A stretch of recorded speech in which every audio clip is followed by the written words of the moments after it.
गोवा में होने जा रहे ब्रिक्स समिट में पाकिस्तान को अलग थलग करने के लिए भारत पूरी कोशिश करेगा। साथ ही रूस के साथ कुछ अहम रणनीतिक समझौते भी हो सकते हैं। गोवा में होने जा रहे ब्रिक्स सम्मेलन में आर्थिक एजेंडा और आतंकवाद दो प्रमुख मुद्दे हो सकते हैं, लेकिन इस बात की संभावना से इनकार नहीं किया जा सकता है कि भारत इस सम्मेलन के जरिए पाकिस्तान को अलग थलग करने की पूरी कोशिश करेगा।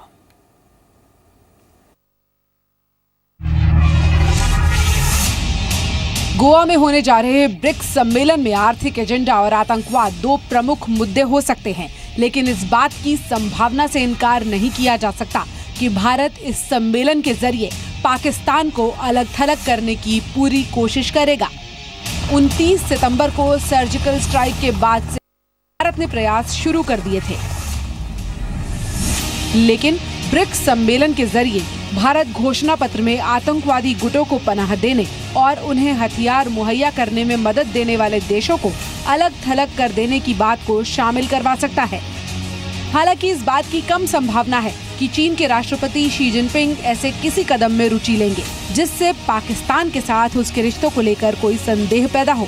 लेकिन चीन को इस बात की चिंता है कि पाकिस्तान से अरब सागर तक 46 अरब डॉलर की लागत से बनने वाले उसके आर्थिक गलियारे को पाकिस्तान में फैले आतंकवाद की वजह से खतरा हो सकता है। भारत उरी हमलों के बाद पश्चिमी देशों तथा रूस से समर्थन हासिल करने में कामयाब रहा था। अब ब्रिक्स शिखर सम्मेलन के दौरान भी रूस के राष्ट्रपति व्लादिमीर पुतिन के साथ पीएम नरेंद्र मोदी की द्विपक्षीय बैठक भी होगी। इसमें भारत रूस के साथ करीब 4.5 बिलियन डॉलर की कीमत वाले 5 S-400 LRSAM एंटीक्राफ्ट सिस्टम खरीदने के लिए अंतर्राष्ट्रीय समझौता करेगा। S-400 मिसाइल सिस्टम को दुनिया भर में सबसे अत्याधुनिक एयर डिफेंस सिस्टम माना जाता है।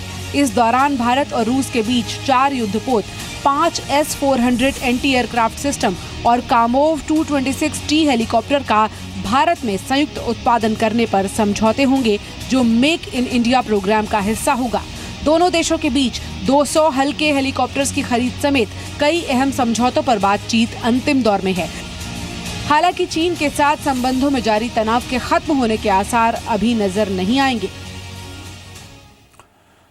और मेरे सहयोगी आलोक गोवा से मेरे साथ जुड़ रहे हैं। आलोक, बताइए कल ब्रिक्स समिट में क्या कुछ होने वाला है? देखिए, कल से ब्रिक्स सम्मेलन की शुरुआत हो रही है और सुबह से ही जो तमाम देश के राष्ट्राध्यक्ष हैं उनका आना शुरू होगा, लेकिन जो मुख्य कार्यक्रम है वो सुबह 10 बजे से शुरू होगा, जब रशिया के साथ सबसे पहले रेस्ट्रिक्टेड टॉक शुरू होंगी। उसके बाद डेलीगेशन लेवल टॉक होगा और उसके बाद भारत और रशिया के जो राष्ट्राध्यक्ष हैं, प्रधानमंत्री नरेंद्र मोदी और व्लादिमीर पुतिन, इनके बीच में एक वार्ता होगी। उस वार्ता के बाद में जो बायलैटरल टॉक्स होगा, उसके बाद में जो तमाम जो एग्रीमेंट्स हैं उसके एक्सचेंज होंगे। और खास बात यह है कि इस एग्रीमेंट्स में जो कुडानकुलम जो न्यूक्लियर प्लांट है उसके बारे में काफी महत्वपूर्ण एग्रीमेंट किए जाएंगे। इसके अलावा जो एसआर का प्रोजेक्ट है उसको लेकर भी एक महत्वपूर्ण जो वहां पर एग्रीमेंट किया जाएगा और इसके बारे में मीडिया को भी जानकारी दी जाएगी। इसके बाद अगर देखें तो इसके बाद करीब 1 बजे के आसपास प्रधानमंत्री नरेंद्र मोदी और रशिया के प्रेसिडेंट व्लादिमीर पुतिन की तरफ से एक ज्वाइंट स्टेटमेंट आएगा और उसके बाद मीडिया के साथ इंटरेक्शन होगा, प्रेस कॉन्फ्रेंस होगा।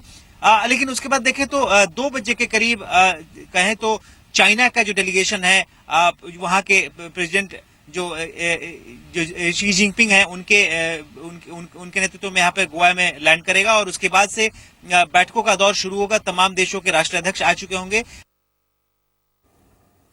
शुक्रिया आलोक आपका इन तमाम जानकारियों के लिए। और ये तस्वीरें हम दिखा रहे हैं, इस वक्त आप देख सकते हैं प्रधानमंत्री नरेंद्र मोदी ब्रिक्स समिट में हिस्सा लेने के लिए गोवा पहुंच चुके हैं। ये तस्वीरें इस वक्त जो आप देख रहे हैं आपकी टेलीविजन स्क्रीन पर।